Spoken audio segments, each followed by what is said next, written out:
This is Balitang Ilocos Online. Well, tayo nagpapasalamat, no? Malaking bagay ito. Pero maliwanag na mahigpit ang labanan dahil may mga statistically tight, no? Ang maraming mga kumakandidato, kaya every vote will matter. Bawat boto mahalaga. So hanggang sa dulo, kinakailangan magpursige para may panalo natin itong kandidatura natin.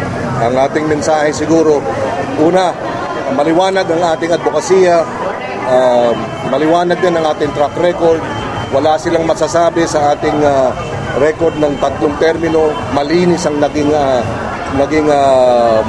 panunungkulan natin. Hindi tayo nasangkot sa anumang kasong corruption, pinagkatiwalaan at nanatiling tapat at totoo at mapagkakatiwalaan pa rin. Pangalawa, maraming paninirang nangyayari para mawala ang tiwala ng taong bayan sa atin.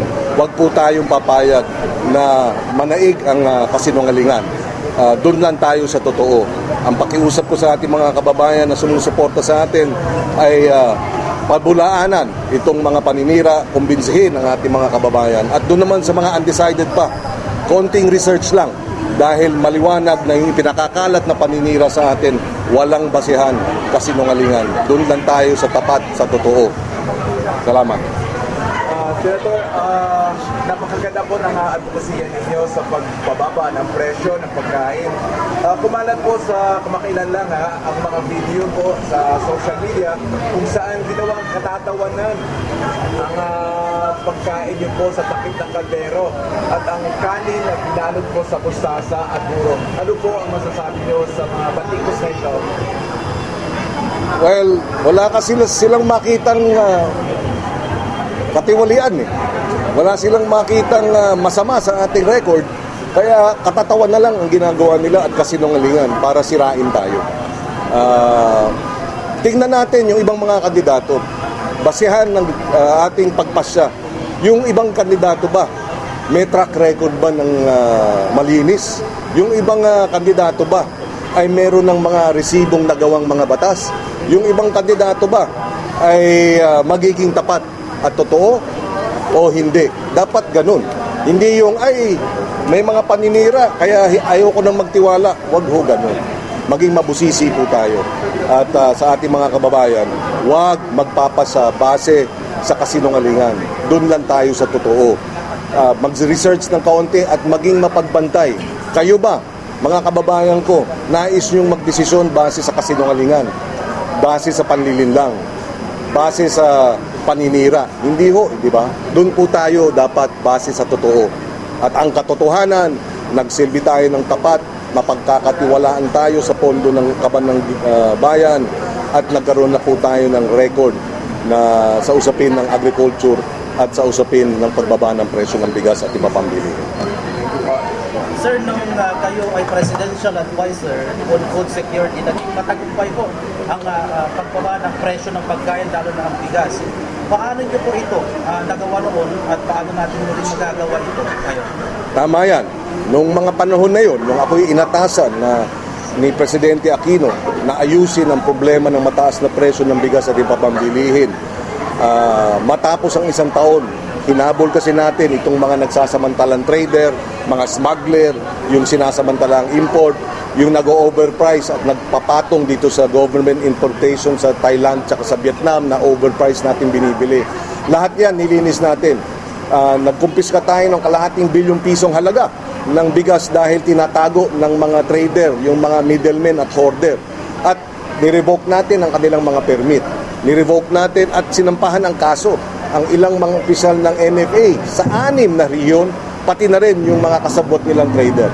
After 1 year, bumaba ang presyo ng bigas ng hanggang 3 piso kada kilo at sa loob ng 20 taon, pinakamababang inflation matapos ng 1 year sa pag-address nito. In other words, mission accomplished.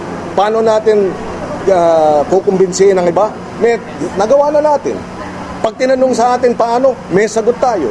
Pag sinabi nilang hindi kaya, sasabihin ko, mali kayo dahil ako mismo ang gumawa nito at dapat makakumbinsi sila dahil sino ba ang nais tumutol sa mataas na presyo ng bigas? Kung nais nilang tumulong, isang tabi natin ang politika.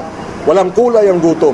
Pagtulungan natin ng Pangulo, ng Senado, ng Kongreso, pababain ang presyo ng bigas. Alam kung paanong gawin. Pagtulungan natin dahil walang kulay ang gutom. In relation to that, Senator, lalo din dito sa Ilocos, maraming magsasaka at mangingisda. Kayo po ang pangunahing may akda ng sagip sa kalo. Ay isang batas na naglalayong direktang ikonekta ang mga magsasaka at mangingisda sa gobyerno para makaiwas sa middleman at mapataas ang kita nila. Kumusta na po ang pagpapatupad ng batas na ito at paano po ito makakatulong para bumalik ang presyo ng pagkain, Senator? Yung pa ang isang dahilan bakit tayo tumatakbo muli. Tayo ang pangunahing may akda ng sagip sa kalo. Hindi tayo hindi tayo kontento dun sa implementasyon. Kulang. Bakit? Dahil ang batas na yan, kapag bumibili ang gobyernong nasyonal at lokal sa ating mga magsasaka at mangingisda direkta, wala ng public bidding, exempted sa procurement law. Bibili na sa tamang presyo. Halimbawa, ang palay, binibili ng mga trader hanggang 9 pesos sa kilo. Hanggang pag pumasok ang gobyerno at bibilin yung palay, pwedeng bilhin sa halagang 20 piso kada kilo. Tsaka niya gigilingin para sa mga relief operations. Pagka ganun, magiging halos doble ang kikitain ng ating mga magsasaka dahil gobyerno na ang bumibili. At bakit bibili ng gobyerno? Dahil may pangangailangan din siya ng bigas, ng iba pang gulay, pagkain para sa kanilang mga operasyon. So full implementation nito ang dapat gawin. Nagawa na ng ilang mga local government yan, pero kulang pa. Pag tayo'y naging senador, babalik tayo sa Senado, i-hearing natin yan. Lahat ng ahensyang pamahalaan na bumibili ng pagkain, papaharapin natin sa isang hearing. Tatanungin natin, magkano binibili ninyo direkta sa magsasaka at mangingisda? Pag wala silang sagot, wala rin silang budget. Dapat ipinaglalaban itong ating mga magsasaka at mangingisda para dito sa batas na sila mismo ang makikinabang. At taong bayan din ang makikinabang. Dahil pagka mataas na ang kinikita ng magsasaka, dadagdagan nila ang kanilang ani, dadagdagan ng huli ang ating mga mangingisda. Dadami na ang supply ng pagkain sa ating palengke. Pag marami na ang supply dahil suportado ng buo ang magsasaka at mangingisda, dadami na. Babagsak na ang presyo ng pagkain, marami na tayong mabibiling lahat. Marami na tayong mahahanda. At pag maraming handa, maraming pwedeng isaron. Kaya pag may kiko, may sharon ka. Salamat po. Sir, nandito po kayo sa Ilocos Sur ngayon. So nakikinig ang mga taga-Ilocos Surians. Ano po yung magagawa, susulit natin programa para makatulong po sa mga residente dito? Ang isa pang batas na nais nating isulong, panukalang batas, ay yung libreng almusal. Mula kinder, mga daycare hanggang grade 12. Libreng almusal sa pampublikong paaralan. Mula kindergarten hanggang grade 12 para sa ating mga kababayan. Bakit? Ang datos nagpapatunay, pagka busog ang ating mga anak, nag-aaral ng husto, hindi nagda-drop out, number 1, at maganda ang kanilang, marami silang natututunan. Dahil doon sa mga paaralan na walang meals, malaki ang drop out rate at mababa ang test score sa math, science, physics, etc. So libreng almusal sa ating mga anak mula kindergarten hanggang grade 12 sa pampublikong paaralan at isang probisyon dun sa libreng almusal hanggang kalahati nung ihahain sa araw-araw sa ating mga eskwelahan para sa libreng almusal, bibilin direkta sa mga magsasaka na lokal at mangingisda na lokal para madagdagan na naman ang kita nila.